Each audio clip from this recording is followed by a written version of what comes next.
La question du contenu, c'est d'où tu parles. Où est-ce que tu es crédible? On peut parler sur la mécanique de niche, sur le fait de dire, bah, si tu veux que les gens regardent ton contenu, il faut quand même qu'il y ait une sorte de ligne éditoriale, voire juste de crédibilité dans ton propos. Parce que si tu m'entends parler de géopolitique ou de badminton, c'est-à-dire, d'où, enfin, qu'est-ce qui l'autorise? Le problème du management, c'est que c'est quand même un synonyme de casse-couille.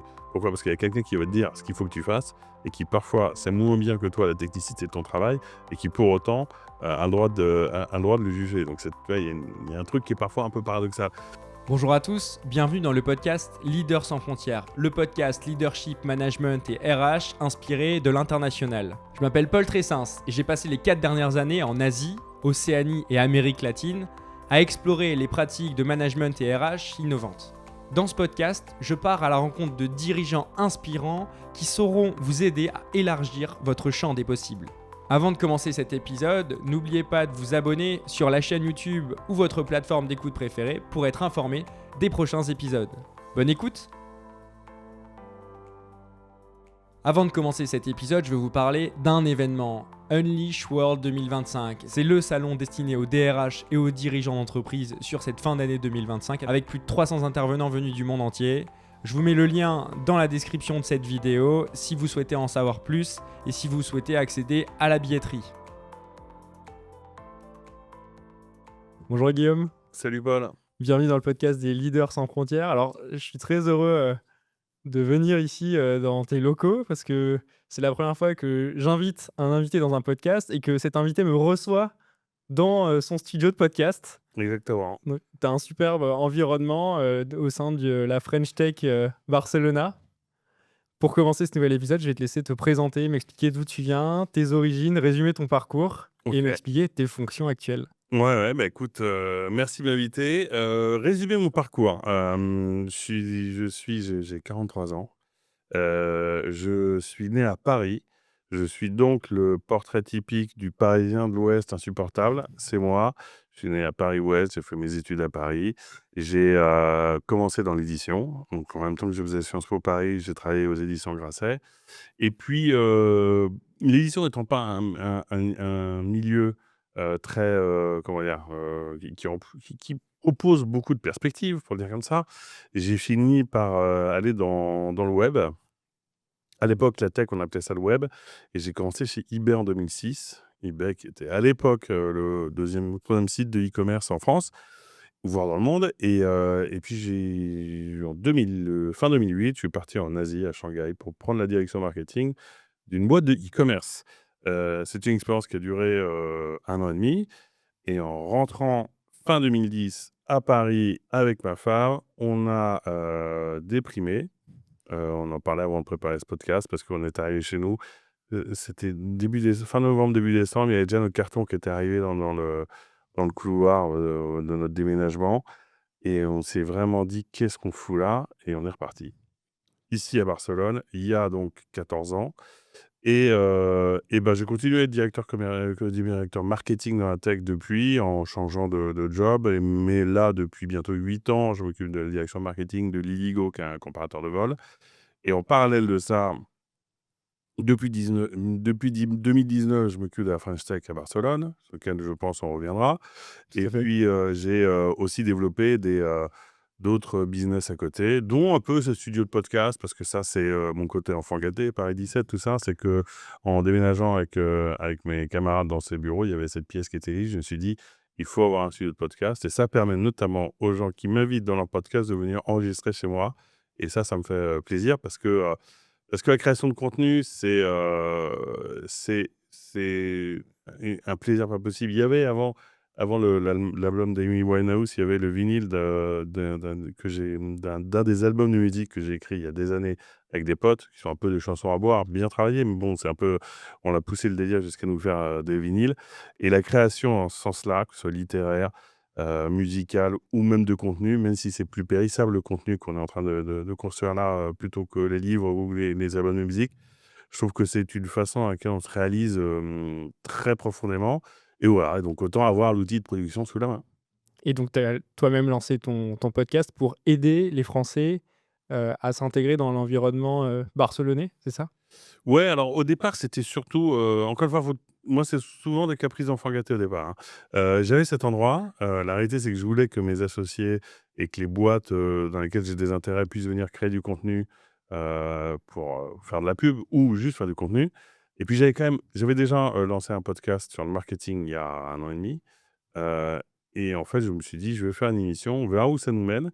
Il est vrai que, les sujets les plus intéressants enfin, la question du contenu, c'est d'où tu parles. Où est-ce que tu es crédible? On peut parler sur la mécanique de niche, sur le fait de dire, bah, si tu veux que les gens regardent ton contenu, il faut quand même qu'il y ait une sorte de ligne éditoriale, voire juste de crédibilité dans ton propos. Parce que si tu m'entends parler de géopolitique ou, de badminton, tu vas dire, d'où enfin, qu'est-ce qui l'autorise à traiter de ces sujets? Donc forcément, le sujet que je connais le mieux, c'est l'intersection entre Barcelone, les Français et la tech ou même le monde du travail.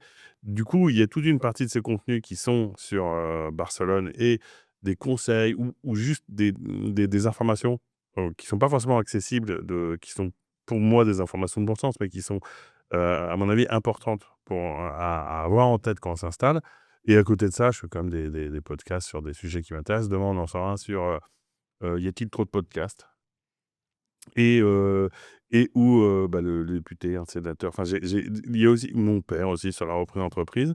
Donc il y a vraiment 2 parties. Il y a une partie très Barcelone, un peu technique et une partie plus, ça m'amuse. Ce qui fait que je sors de la niche, ce qui fait que c'est pas du tout un projet, contrairement à d'autres projets que je peux avoir à côté de ça sur la création de contenu, sur lequel je fonde une quelconque ambition. Sauf sur cette partie de Barcelone où je me dis: «Bah, pour les gens qui, veulent acheter des apparts ou qui veulent, s'installer et surtout qui veulent trouver des boulots», voilà, j'ai essayé d'apporter des experts qui répondent à certaines questions clés. OK. Tu m'expliques pourquoi tu as créé ce studio de podcast et l'intérêt qu'il y a aussi pour les sociétés, toi en tant que directeur marketing. Comment est-ce que, le monde du marketing et le monde de la communication est en train d'évoluer selon toi et vers quoi on se dirige dans les prochaines années?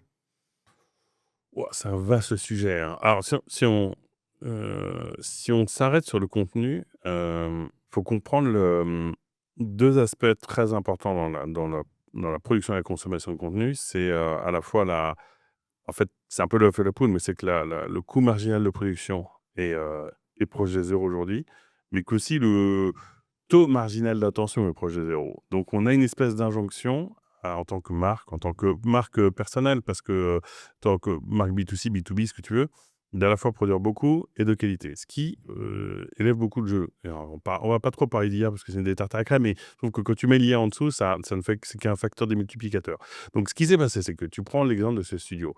Ça m'a coûté quelques milliers d'euros de le faire pour avoir un résultat qui est assez proche d'un résultat professionnel. C'est pas pour me lancer des fleurs. J'achète des appareils qui coûtent, suffisamment cher pour filmer en 4K et avoir du son pour que ça ait un bon résultat. L'investissement qu'il aurait fallu il y a 10 ans pour arriver au même résultat, je ne sais pas si c'est 5 ou 6 fois plus, donc je l'aurais pas fait. Et d'un autre côté, la consommation de contenu, vidéo, ça a explosé. C'est une connerie de dire ça comme ça, mais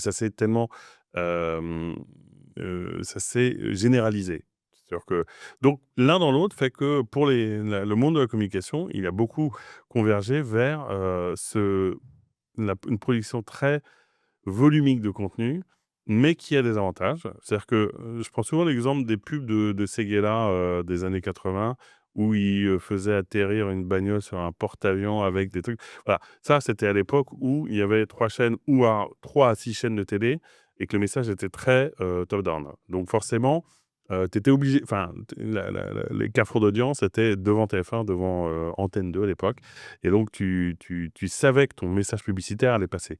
Aujourd'hui, c'est plus du tout le cas. Évidemment, j'invente enfin, tu vas pas dire: «Oh mon Dieu, incroyable, je m'en avais pas rendu compte». Mais en revanche, tu vois, il y a des mécaniques qui changent et la mécanique, c'est qu'il faut produire si tu veux être visible en quantité et en qualité et il faut arriver à trouver non plus les carrefours d'audience, mais les niches d'audience. Parce que, tu vends, du voyage, tu as la possibilité de trouver des segments d'audience intéressés dans le voyage, mais charge à toi de créer le contenu. Et pourquoi je dis charge à toi? C'est toute la mécanique d'agence, de script, de tournage, de tout ça a complètement volé en éclats pour 2 raisons. D'abord parce que tu peux le faire toi-même et 2 parce que c'est ce qu'attendent les gens de ta niche. Parce que si tu fais la différence entre un téléspectateur qui a regardé la pub AX de 1988 et la personne qui va voir ton short sur le voyage au Vietnam que tu fais, mettons pour l'Illigo, il y a beaucoup de choses qui ont changé, notamment ce que recherche, la personne qui regarde et ce qu'il recherche, c'est un mélange d'authenticité, tu vois, d'un peu d'intelligence, de hook. Enfin, la grammaire a totalement changé. Et donc, tout ça pour dire que les boîtes sont obligées de s'adapter à ça. Et les boîtes et les individus. C'est pour ça que le personal branding, en ce moment, c'est en train de devenir le sujet à la mode. Du reste, avec Gauthier qui occupe normalement cette place, lance une boîte autour du personal branding. Et je m'associe à lui parce que la grammaire a changé et c'est assez marrant d'être dedans. Je sais pas si c'est bien de se dire que maintenant, en fait, la pub de ces gars-là et de la X, c'est devenu des milliards de shorts sur TikTok, mais c'est la réalité. Donc, il faut s'adapter à ça. Et après, le métier du marketing, franchement, l'IA fait que, évidemment, il va y avoir beaucoup de métiers qui vont être remplacés ou beaucoup de choses qui vont être commodisées, puisqu'aujourd'hui, là où tu pouvais avant acheter, ou les machines, enfin, tu as remplacé les machines-outils qui te permettaient de, par exemple, faire des autoroutes plus vite, ou de créer ou juste de construire des voitures. Maintenant, ces outils-là, c'est des outils d'intelligence. Donc ça veut dire que tout va être bouleversé jusqu'à un certain point, mais qu'en tout cas, encore une fois, la grammaire va à nouveau évoluer. Et chez Liligo, comment vous travaillez pour justement combiner la meilleure expérience utilisateur, ces fameux hooks, le captage de l'attention, la performance et l'authenticité, ces 4 notions que tu évoquais. C'est hyper compliqué. Enfin, disons que ça fait partie de notre, de nos enfin, en fait, ça fait partie de notre nouveau métier. De se dire: «Est-ce que tel élément», tu vois? Ça peut être des éléments de data. En fait, tu regardes, quand tu te mets dans cette partie créatrice et je veux dire que pour Lego, c'est plus compliqué pour tout un tas de raisons, notamment sur le produit qu'on vend, mais parce que le produit qu'on vend, il est finalement assez indifférencié. Mais, ce qui est amusant, c'est que singulièrement depuis que j'ai ce studio, je me dis, dès que je vois de la data, dès que je vois des éléments d'information, je me dis: «Comment est-ce qu'on pourrait transformer ça en contenu?» Et tu te dis que c'est,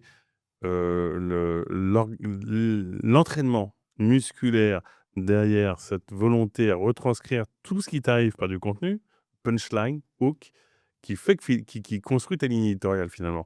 Et donc, globalement, ce que ça veut dire, c'est que nous, on a quand même un métier qui reste très classiquement d'acheter du trafic. Donc tant que Google n'a pas été remplacé par, de l'IA et que Google nous vend, soit nous vend des liens sponsorisés, soit nous donne des liens naturels, on fait déjà une grosse partie de notre business là-dessus.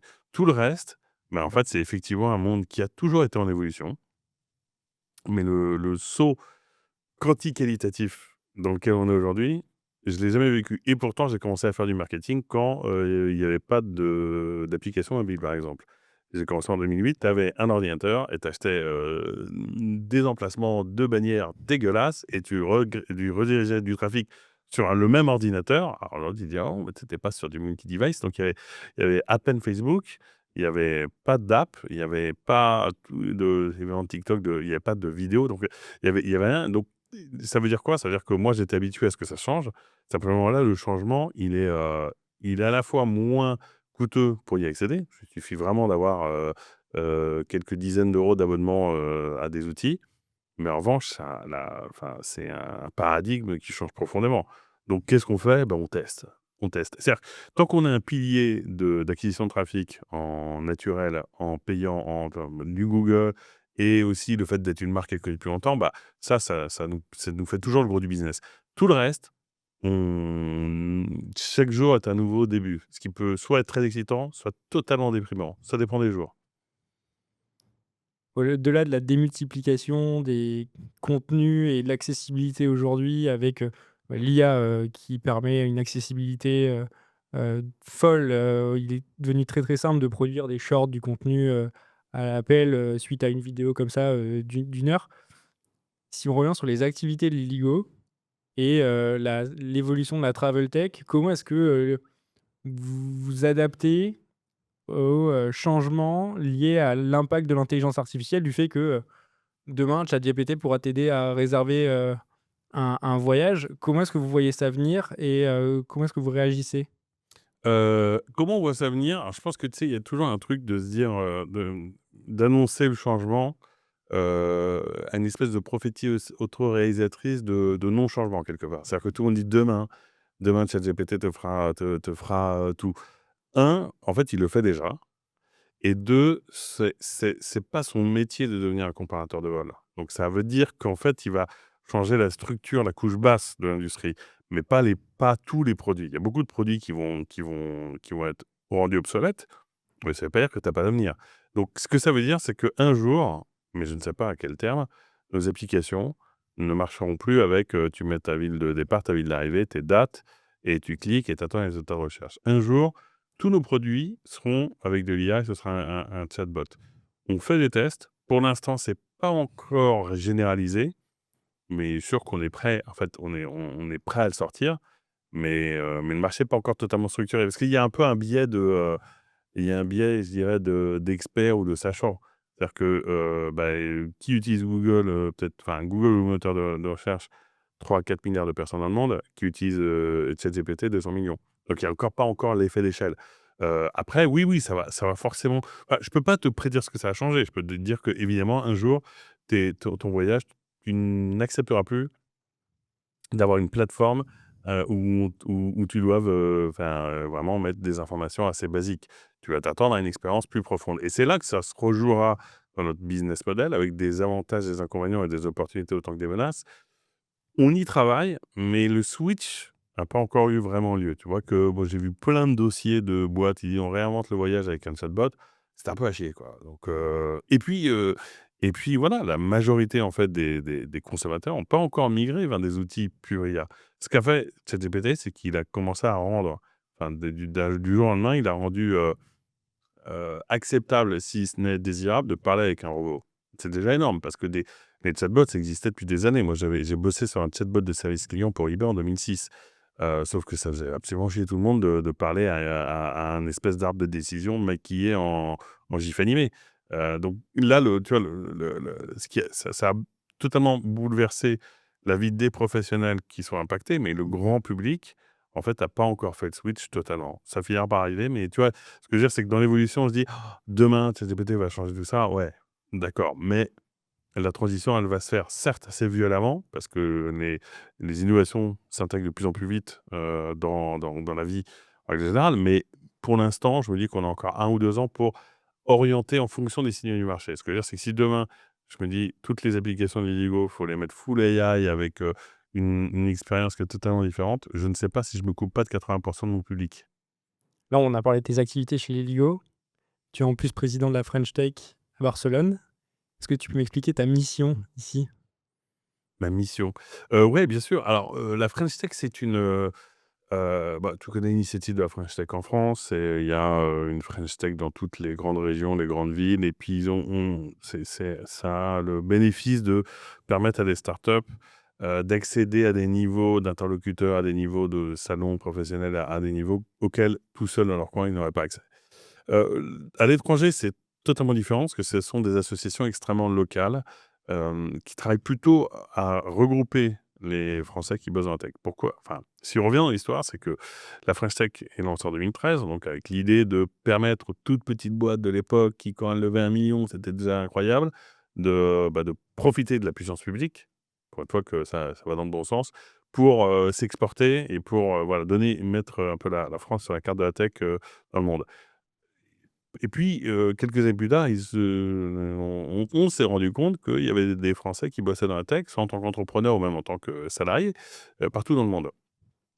D'où l'essaimage de ces French Tech locales qui ont pour objectif de réunir ces Français qui bossent dans la tech, d'aider les boîtes françaises qui s'installent dans les pays, qui s'installent ici à opérer, à trouver des débouchés, à être une sorte de complément à des Business France, à des chambres de commerce, mais adapté au code des startups.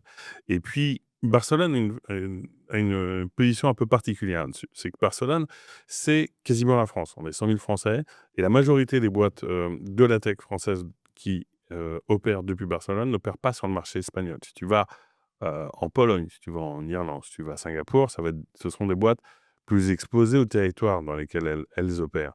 Ici, la vaste majorité sont des gens qui, en fait, sont des boîtes françaises, délocalisées à Barcelone. Pour tout un tas de raisons, la qualité de vie, le coût de l'emploi qui est un peu moins élevé et puis des talents parce qu'en fait, l'attractivité de la ville, fait venir des talents et donc les boîtes savent qu'elles vont avoir des talents, effectivement un peu moins chers que si elles étaient à Paris à se battre pour ces mêmes talents.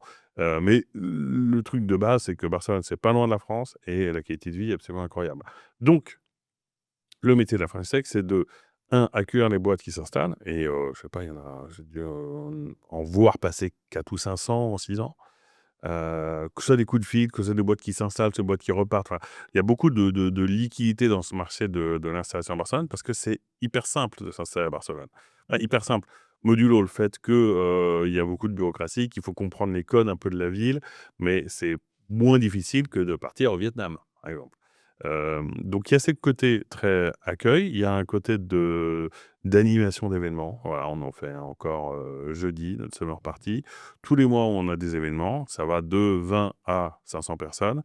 C'est un peu le cœur de notre activité dans le sens où c'est là qu'on va faire notre, vrai métier, c'est de l'organisation d'événements et la création de conditions du networking. Parce qu'en fait, ce à quoi sert une French Tech, c'est à ce que les gens qui ont à peu près les mêmes centres d'intérêt, les mêmes centres d'intérêt économiques aussi, même type de boulot et les mêmes objectifs se rencontrent. Mais se rencontrent, autour un peu d'un thème, autour d'une sorte d'unicité de discours, de langage et vraiment les événements servent à ça. C'est-à-dire que tu dis: «Bah, viens à mon prochain événement», puis moi, qui suis le connecteur en chef, j'essaie de connecter les uns aux autres et ça crée un groupe de potes. Parce que, in fine, moi, pourquoi je m'occupe de la French Tech? Parce que je me suis fait une gigantesque bande de potes et que, on se marre bien. Donc, je suis le chef de BDE, un peu le Patrick Sébastien et un peu le DJ, un peu tout ça.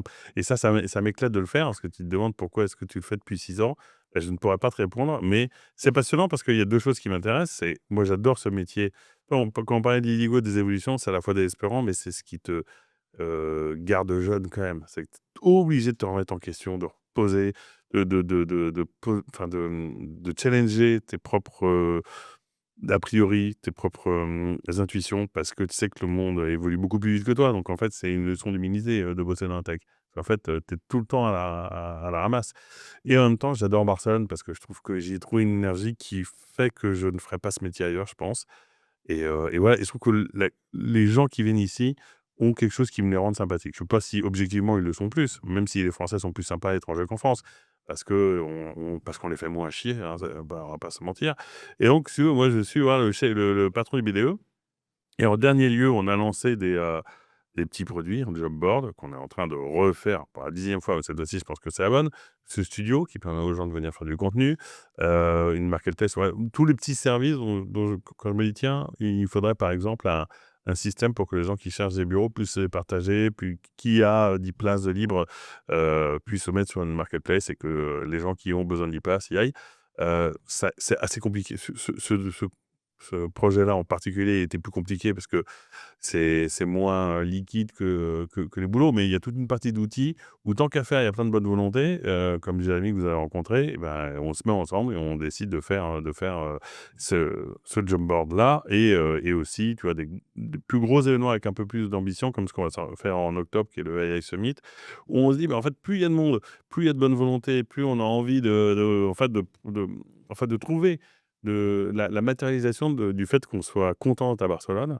Bah, voilà, on essaie d'être le catalyseur de cette énergie quand même très souvent très positive.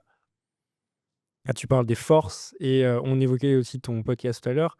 Il y a aussi des angles morts ou des difficultés. Ton podcast est là pour aussi aider les Français, qui souhaitent, s'intégrer à l'écosystème barcelonais. Pour toi, quels sont justement les angles morts, les difficultés qu'il y a quand tu arrives en tant qu'entrepreneur pour implanter ta start-up ou, en tant que, jeune étudiant, jeune actif, ou même plus senior, mais pour trouver un job? Ouais, il y a 2 cas d'usage. Oui.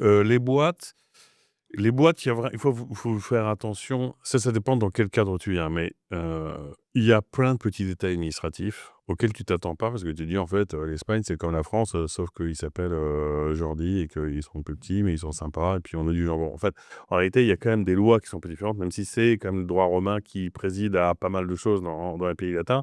Il y a des choses un peu techniques à savoir, au fiscal, juridique, la place du notaire, qui est encore une fois le meilleur boulot à avoir en Espagne parce que c'est une espèce de rente insupportable mais existante.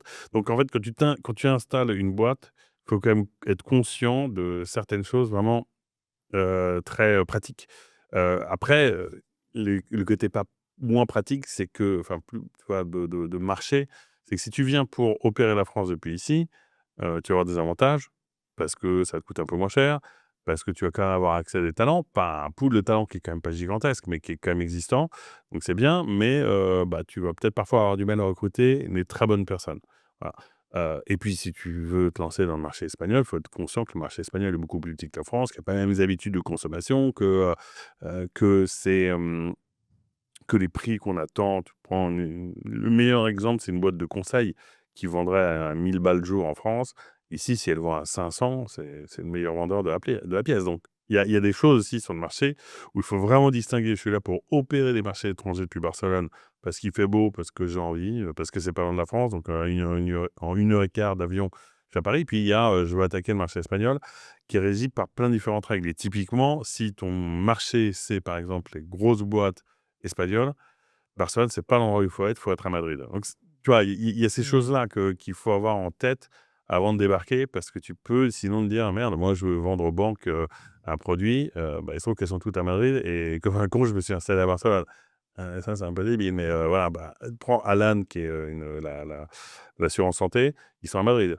Si je prends le monde de la tech parce que, ils parlent avec des assureurs, des réassureurs, il y a tout ce système-là, quand même très centralisé en Espagne. Pour ce qui est des talents, c'est ce que je vous disais en commençant, enfin, avant de commencer, c'est que Barcelone est une ville de province espagnole qui a plein d'avantages, mais où quand même en tant que talent, tu ne peux avoir accès qu'à 20 à 30 des offres qui déjà sont pas toutes sur le marché. Donc personne ne t'attend. Et quand il y a un job intéressant qui est ouvert, il y aura pas que des clones comme toi, des petits Parisiens, qui ont fait les mêmes études et qui donc sont très comparables, qui vont postuler. Tu as le monde entier. Tu peux avoir, des Américains, des Danois, la ville étant attractive, 30 de la ville étant composée par des gens qui ne sont pas nés en Espagne, voire même pas nés enfin qui sont une immigration de travail très récente, tu vas être en concurrence. Ça, c'est un gros choc.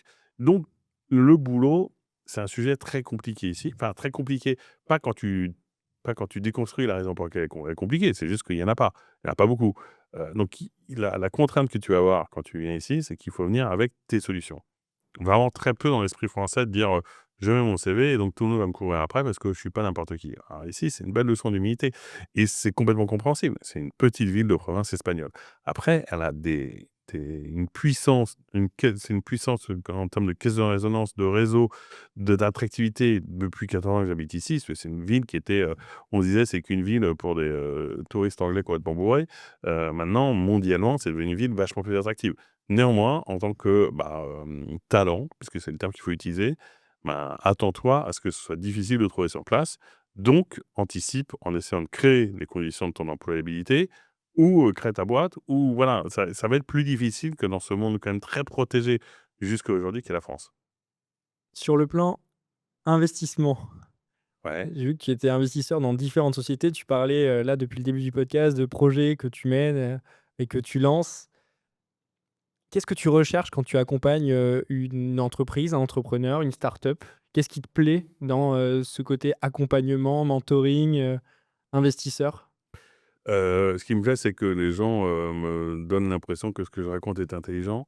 Mais il y a 2 cas quand même très différents. Il y a les boîtes pour lesquelles je suis à l'initiative, comme ce cabinet de CFO à temps partagé, comme, la boîte de voyage qui est au premier étage de cet immeuble, comme tout ça, où en fait, où c'est une rencontre avec des associés opérationnels. Moi, je suis juste là pour donner des idées, faire bénéficier de mon réseau et puis avoir l'idée un peu de débile au début, de me dire: «Tiens, il y a peut-être un truc à faire». Ça, c'est les boîtes dont je suis, associé mais pas associé opérationnel, vraiment associé parce que, je match, je crée les conditions encore une fois. C'est vrai que c'est une externalité positive de la French Tech, c'est que je crée les conditions de ce que cette boîte existe, au même titre que je crée les conditions du networking à la French Tech. C'est globalement la même chose. Après, je donne des conseils, je suis évidemment parce que je suis physiquement avec ces boîtes. Après, il y a la partie investissement en start-up que j'ai un peu arrêté depuis que c'est plus sexy du tout, mais j'ai investi dans une vingtaine de start-up. J'ai une vingtaine d'investissements actifs. Là, il y a 2 choses. Il y a, de toute façon, tu investis parce que tu as un espoir de retour sur investissement. Donc quelque part, tu peux investir chez des gens que tu supportes pas. Si tu dis que le projet peut te rapporter du pognon, c'est très cynique, hein, ce que je raconte. Mais il y a vraiment une côté de return. Parce que si tu es business angel dans les boîtes, tu n'y vas pas, par philanthropie. Tu y vas parce que tu penses que, tu joues la statistique. C'est le fameux truc d'investir. Tu es obligé d'investir dans une vingtaine de boîtes. en disant il y en a peut-être une ou deux qui vont exploser et qui vont, rembourser toutes les autres qui vont se péter la gueule, et puis pourquoi pas apporter de la plus-value. Ça, c'est une vision un peu froide, mais moi je suis rentré là-dedans il y a assez longtemps parce que j'adore vivre par procuration ces histoires-là. Je trouve que être entrepreneur de boîtes ambitieuses euh, qui vont essayer de viser des valorisations à plusieurs dizaines, voire centaines de millions d'euros, c'est assez excitant. Je dois dire que j'ai pas mal investi, que je suis moins excité qu'il y a 15 ans ou qu'il y a 7 ans quand j'ai recommencé à investir un peu plus fortement. Mais c'est génial de faire partie de ces histoires. C'est-à-dire qu'après, tu te dis, tu as le sentiment de ton utilité quand tu peux aider ces boîtes à progresser un peu sur certains sujets. Euh, et, et la raison pour laquelle je le fais, vraiment, il y a vraiment une raison financière, toute bête. Il faut pas, enfin, tu vois, faut pas passer à côté du fait de dire, ouais, si j'ai investi dans une énorme licorne qui va faire un super exit, bah, c'est super parce que j'aurais pas beaucoup bossé, j'aurais gagné plein de fric. Donc là, voilà. Ensuite, parce que j'aime bien ces gens un peu tarés qui font ce que moi je serais, je pense, incapable de faire. C'est-à-dire des boîtes qui vont essayer d'aller vers des valorisations très élevées, mais si elles vont vers des valorisations élevées, c'est qu'elles ont aussi un gros impact. Bon, les boîtes que je monte, elles sont pas nécessairement là pour elles manquent pas d'ambition, mais il y a pas ce truc d'impact qui est en fait quand même une grosse mise en danger parce qu'il y a un ratio de risk-reward qui reste à peu près le même. Alors que ma boîte de CFO, on a de l'ambition, mais c'est contrôlé, c'est du conseil, tu vois, on mesure, on sait que ce qu'il nous faut, c'est qu'il faut qu'on ait tant de nouveaux clients parce qu'on sait qu'on va en perdre tant. Tu vois, c'est prédictible à un certain sens. Les startups qui lèvent de l'argent, c'est un autre jeu. C'est un jeu plus compliqué et un jeu où tu joues quand même beaucoup plus ta vie. Hmm. Et comme moi, j'en suis incapable, je préfère subventionner ceux qui vont se foutre au feu à ma place. Et vivre par procuration cette aventure. Bah oui, oui, Bien mais sûr. non, parce que je serais incapable de la vivre moi. J'ai essayé de le faire pendant un an. J'ai essayé de lancer une boîte en 2015. Ça a été un énorme échec et j'en ai tiré comme vraie leçon de vie que c'était pas ma place dans le monde. Ma place dans le monde, c'est plutôt de faire les guignols à la soirée de la fin de chèque. En plus sympa, hein, tu vois, je m'y éclate plus parce que j'ai pas cette capacité de. Enfin, il y a des gens, enfin, c'est 10, 15 ans de vie. J'ai des parents qui sont entrepreneurs et que j'ai vu travailler jour et nuit. C'est un rythme auquel je suis pas. En dehors du fait de pas forcément en être capable, faut pas que ce soit là où je sois le plus utile. Je suis utile dans le fait d'être associé à des boîtes parce que j'ai une utilité dans la résolution de conflits, dans la vision stratégique, dans la mise en relation. Mais dans l'opérationnel, c'est trop, non mais c'est un vrai boulot de chien, quoi. C'est hyper dur. Non mais on te vend, on sort un peu de cette période de 6-7 ans, on a porté au pinacle la vie d'entrepreneur. C'est une vie de chien, c'est une vie de merde. Mais alors, dans très peu de cas, tu peux gagner plein d'argent, puis après, tu vas sur LinkedIn et tu fais ton Anthony Bourbon en disant vas-y, fais ci, fais pas ça, vas-y. Et en vrai, 95%, c'est une vie hyper difficile. Donc, mais qui est géniale par ailleurs. Moi, mes parents ont lancé des boîtes par défaut parce que mon père, à l'époque, à 45 ans, tu as l'impression, après avoir eu une vie corporate assez réussi, il s'est dit à 40-50, hein, en fait, plus personne ne veut de toi. Ce qui est assez marrant de se rendre compte 30 ans plus tard à quel point les mentalités ont évolué, mais ils se sont lancés là-dedans. C'était un peu des renégats à l'époque, tu vois, de se lancer dans l'entrepreneuriat. Dans quel domaine? Puis, dans la formation. Ils ont eu 3 boîtes, ça s'est plutôt bien passé, mais tu vois, enfin, je sais pas, il y a dû y avoir un changement de symbolique et qui est quand même lié cyniquement au pognon, hein, mais de la considération du rôle de l'entrepreneur, bah non, ça reste les mêmes statistiques. C'est réservé à peu de gens qui sont capables d'encaisser ce que la majorité des simples mortels ne peuvent pas encaisser. Donc survendre ce projet-là, c'est tromper sur la marchandise de la réalité quotidienne de ce que c'est que d'entreprendre.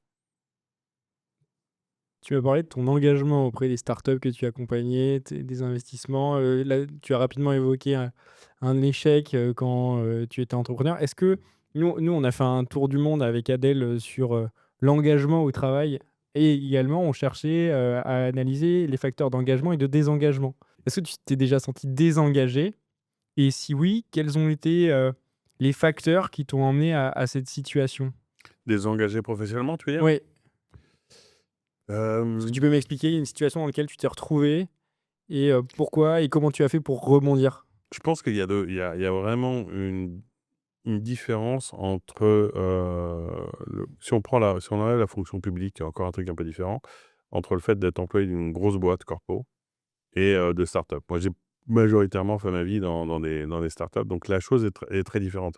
Le truc du corporate, l'image que tu en as, c'est que tu es qu'un numéro, c'est qu'en fait, tu passes ta vie à faire des meetings, à écrire des mails, à ne pas être sur la réalité concrète de là où se fait le business. Parce que malgré tout, une entreprise, c'est là pour faire du business, des profits et, et rémunérer des agents économiques contre des services ou des produits. Très, très simple. Le problème de la vie en corporate, c'est que progressivement, ça s'est quand même bureaucratisé et que tu t'éloignes. Tu sais, c'est un peu un paradoxe, c'est que plus tu grandis dans la hiérarchie, plus tu t'éloignes des réalités concrètes du terrain.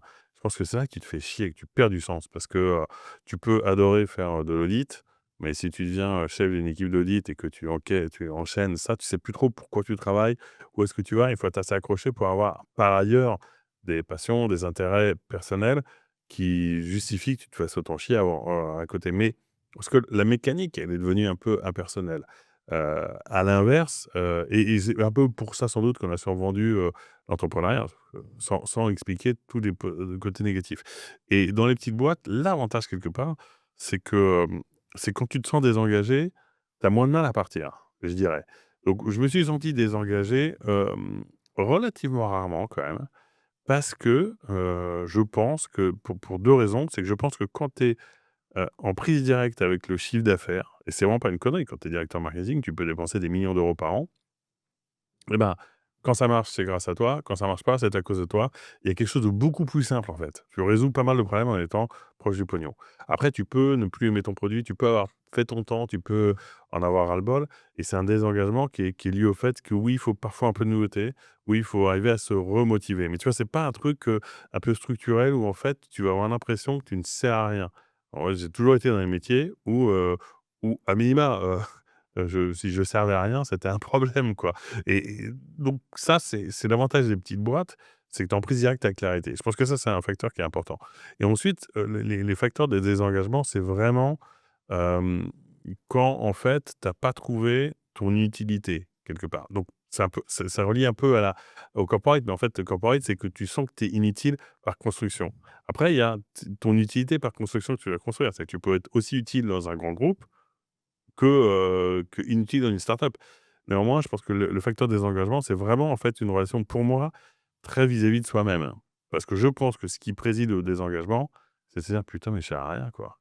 Et moi, j'ai rarement eu ce sentiment-là. Parce que j'étais en prise directe avec le chiffre d'affaires que génère la boîte et aussi parce que, le fait de manager des équipes, bah, si tu aimes ça, c'est aussi un facteur motivant. C'est un peu comme organiser une soirée de la French Tech, c'est que tu aimes bien Heu, discuter avec les gens, leur apporter des choses et c'est ça qui donne du sens et je pense que ce qu'on cherche, c'est du sens, mais il faut pour ça savoir vraiment, assez humblement aussi, là où tu es bon, là où tu es mauvais. Parce que parfois c'est tu vois, l'entrechoquement de: «J'aimerais être quelqu'un que je ne suis pas», puis je cours après ça et je me désengage parce qu'en fait, plutôt que de me rendre compte que je suis pas que je suis pas à ma place parce que ça ne correspond pas à mes qualités, en fait, je me dis: «En fait, c'est le monde qui est nul». Non, regarde-toi ce que tu es capable d'être. Je suis pas ingénieur, j'ai plein de défauts, j'ai quasiment que des défauts, mais au moins je le sais. Donc je pense que c'est plus, c'est plus tu vois, en fait, tu es plus lucide vis-à-vis de ta là où peut être ta contribution et ton engagement, il est directement lié à ta contribution. Enfin, sinon c'est quoi? Il y a pas une espèce de magie par ailleurs ou tu vois, qui va te donner de l'extérieur le sens de la vie. C'est quand même un peu à toi d'aller le chercher et aller le chercher comment? Bah, en connaissant tes forces, tes faiblesses et vraiment en trouvant ta place, dans l'existence d'une entreprise ou dans l'existence de facteurs économiques. Ouais, tu es engagé parce que tu amènes une dynamique avec tes équipes et tu crées cette dynamique-là, tu contribues au bénéfice de l'entreprise, avec le risque également et les échecs potentiels, mais au moins tu es responsable tu es capitaine d'une partie du navire et tu assumes, l'échec ou la réussite. Si on En va tout cas, s je trouve que le désengagement n'est jamais c'est des prétextes de dire que ça vient de facteurs externes. Salut. Non, non, mais je pense que c'est un vrai truc de dire, en fait, il y a un travail d'introspection à se dire, en fait, si je me sens pas bien dans la boîte et que je peux pas en partir parce que je me dis: «Je vais pas lâcher la proie pour l'ombre», au moins ou à minima, assume. Et tu vois, le désengagement, bah, c'est forcément quelque chose qui est une idée d'équation, mmh. en toi et donc charge à toi de la résoudre. Sur ce côté leadership management, si on va sur le côté opérationnel, est-ce que tu as une pratique de, management que tu as appliquée à un moment de ta carrière ou qu'on t'a appliquée en tant que manager ou en tant que manager, hem, qui était assez innovante, insolite, qui a permis de créer des liens entre, les membres, de tes équipes, par exemple? Non, mais comme j'ai pas été dans ces organisations où finalement il y a une nécessité à changer de pratique, parce que bon, dans les petites boîtes, en fait, soit, il y a quasiment pas de management, soit, en fait, il y a pas vraiment d'alternative au management qui existe. Donc toi, tu t'y confortes et je dirais que moi, ma méthode de management, c'est vraiment de laisser une très grande indépendance parce que, généralement, enfin, chacun doit être extrêmement responsable de ce qu'il fait. Donc, est-ce que j'ai des pratiques? J'ai pas forcément de pratiques tech concrètes à te dire, mais moi, j'aime bien, être assez, proche de tout le monde, pour qu'ils aient pas l'impression que je leur casse les couilles. Je suis désolé de le dire comme ça, mais je pense qu'il y a le problème du management, c'est que c'est quand même un synonyme de casse-couille. Pourquoi? Parce qu'il y a quelqu'un qui va te dire ce qu'il faut que tu fasses et qui parfois sait moins bien que toi la technicité de ton travail et qui pour autant, a le droit de le juger. Donc tu vois, il y a un truc qui est parfois un peu paradoxal. Donc je pense que, non, moi j'ai eu la chance de toujours bien m'entendre avec les gens, donc j'ai pas eu de tu vois, il y a pas eu de moment où je me suis dit: «Il faut qu'on change la manière dont on fait le management». J'ai, eu des espèces de séminaires de management dans tous les sens. Bon, tu ressors enfin, moi j'ai pas d'exemple, vraiment frappant. En revanche, moi mon style, il est très décontracté et j'essaie surtout d'être la même personne partout dans tous les segments de ma vie, comme tout est très mélangé, pour au moins pas avoir un sentiment de schizophrénie. OK. Le meilleur conseil qu'on t'ait donné dans ta carrière? Alors, le meilleur conseil dans ma carrière, c'est ce que je répète assez souvent, c'est celui sur l'édition que je vais raconter. C'est que quand je cherchais un boulot dans l'édition après Sciences Po, c'est un pote de mon père qui m'a dit c'est très bien d'aller bosser dans l'édition, mais tu ne pourras pas payer des vacances à tes enfants. Et c'est le meilleur conseil parce que les meilleurs conseils sont les conseils les plus, je pense, les plus choquants qu'il puisse avoir. Parce qu'un conseil sympathique, c'est souvent, enfin, tu as souvent des conseils qui veulent pas être méchants qui veut être un peu préservant. C'est pour ça qu'il y a beaucoup de gens qui lancent des idées de boîte, qui ont des idées de boîte, qui commencent à lancer leur projet et leurs potes vont leur dire: «Ouais, c'est super ce que tu fais», alors qu'ils savent pertinemment que c'est de la merde ou que ça marchera pas, tu vois? Qu'il y a une inadéquation et ça, j'ai été pour le coup victime quand j'ai voulu lancer une boîte du fait de bien pitcher mon projet et qu'en fait tu parles à des gens qui ont pas d'intérêt qui ont aucun intérêt à te dire que c'est de la merde. Donc forcément, ils disent: «Ouais, c'est super, c'est hyper intéressant» et quand j'ai des idées, je sens encore qu'il y a des gens qui disent: «C'est sans doute intéressant», mais fait qu'il y a pas de tension. Donc en fait, les meilleurs conseils que moi on m'a donnés, c'est vraiment des conseils qui sont très, hem, ouais, qui vont qui sont surtout à contre-courant de ce que j'ai envie d'entendre. Alors dans mon métier de marketing, c'est ce qu'on doit faire, c'est de dire aux gens ce qu'ils ont envie d'entendre, de dire: «Oui, monsieur, vraiment, vous êtes vraiment intelligent, c'est très intéressant». Voilà et le meilleur conseil donc 1er meilleur conseil, ça pour moi, c'est celui-ci parce que, c'est pas ce que je voulais entendre, donc ça m'a ouvert les yeux. Et le deuxième meilleur conseil qui est vraiment très professionnel et si j'ai des gens que j'ai managés qui entendent ça, c'est que j'ai moi, ça a toujours été de dire: «Fais croire que l'idée vient de», ce qui est très pervers et très marketing, mais en fait, la meilleure façon d'entraîner l'adhésion de tout le monde, c'est de faire croire que l'idée vient d'eux.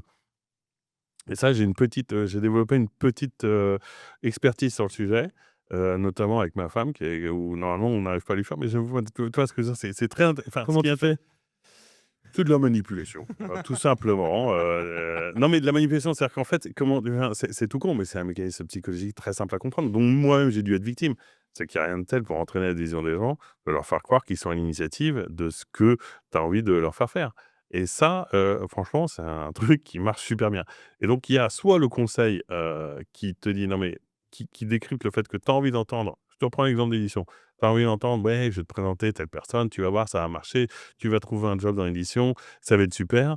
Soit celui qui dit en fait: «Non, tu te plantes, parce que tu ne te rends pas compte que tu ne fais pas enfin que c'est pas le bon chemin pour toi». Je dis pas que l'édition n'est pas le bon chemin, mais je dis juste que la personne ait saisi que j'étais sans doute venu pour qu'on me conforte dans mon petit côté, petit bourge du 17e, qui ont dit: «Bien sûr mon chéri, tu as fait des bonnes études, bien sûr que l'édition c'est pour toi, c'est super». Quelqu'un qui va à l'inverse, je pense que c'est ce qui peut t'arriver le mieux dans la vie et ça m'est arrivé au moment où j'ai planté mon projet professionnel, de me rendre compte justement que j'avais pas eu ces conseils, hem, bah, inverses à ce à quoi je m'attendais Et ensuite, le fait de dire qu'il faut que les gens aient l'impression que l'idée vient d'eux, c'est tout simplement que ça permet vraiment de fluidifier les échanges. Parce que sinon, tu vas rentrer dans une confrontation, alors que finalement, l'objectif est commun. Donc, si tu arrives à trouver des facteurs de convergence, tu gagnes vachement de temps versus essayer d'imposer ton point de vue. Donc, faire croire que l'idée vient d'eux, t'emmerde pas. Enfin, faut développer ça. Je veux dire, ça te simplifiera beaucoup la vie. Merci beaucoup, Guillaume. Merci pour ton Je t'en temps. prie. C'était un plaisir d'échanger avec toi aujourd'hui. Merci beaucoup. Salut. C'est la fin de cet épisode. J'espère que vous avez apprécié cet échange. N'oubliez pas d'ajouter 5 étoiles sur votre plateforme d'écoute préférée ou de vous abonner à la chaîne YouTube. Je vous dis à très vite pour un nouvel épisode des Leaders sans frontières.